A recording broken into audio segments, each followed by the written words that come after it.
let's talk about another victory, shall we? As we've heard this morning, UKIP now have won their first elected Member of Parliament after the Tory defector Douglas Carswell was re-elected by the people of Clacton, but this time as a UKIP MP.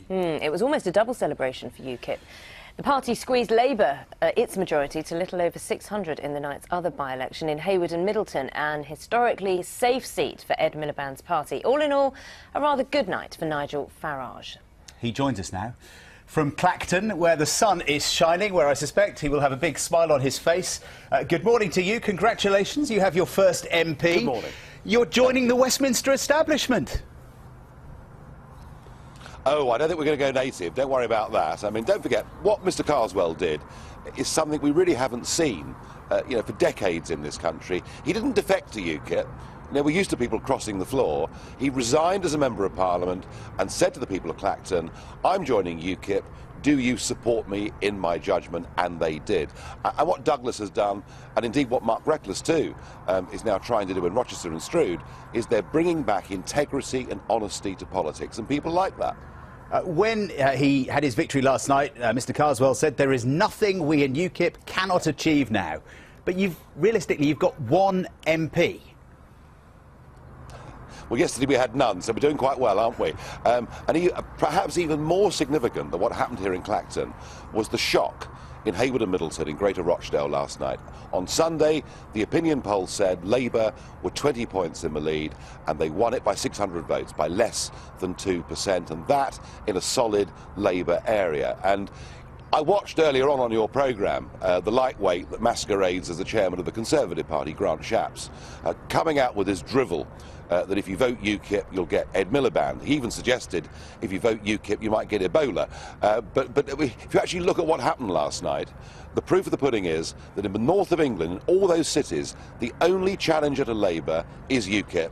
And if you vote Conservative, you will get Labour in all of those northern constituencies. So I think actually the whole of British politics has been shaken up in a way that the complacent Westminster class could never even have contemplated. But you're talking about Hayward there, and you did come very close, closer than many expected. But the fact is, in our system, a first-past-the-post system, you didn't get enough votes to win it. And, you need to win seats, don't you? That would have been an earthquake. Well, we just won our first seat under first past the post. We did, of course, in May this year win nationally the European elections. And I'm going tomorrow to Rochester and Stroud. Douglas Carswell's coming with me. The UKIP People's Army will be there too.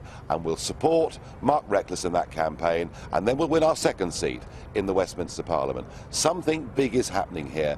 People want change. They've had enough of career politicians in three parties who don't even understand the problems they face in their everyday lives. People want real change.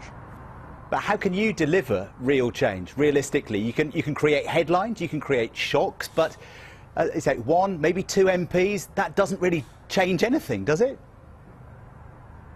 Well, interestingly, we've already, without a single MP up until yesterday, changed the nature of the debate in this country on many, many issues. Europe, immigration and many other things. And now we have a voice in Westminster. We've got a chance here in a general election next year that is likely to be very tight, in an election in which no one party is likely to have a majority.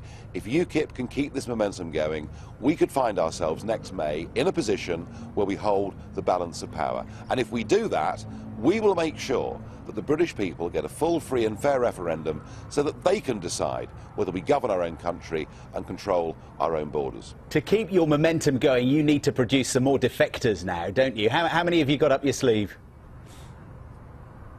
Oh, well, I'm not going to tell you. Have you got any? I mean, there comes a point, I think.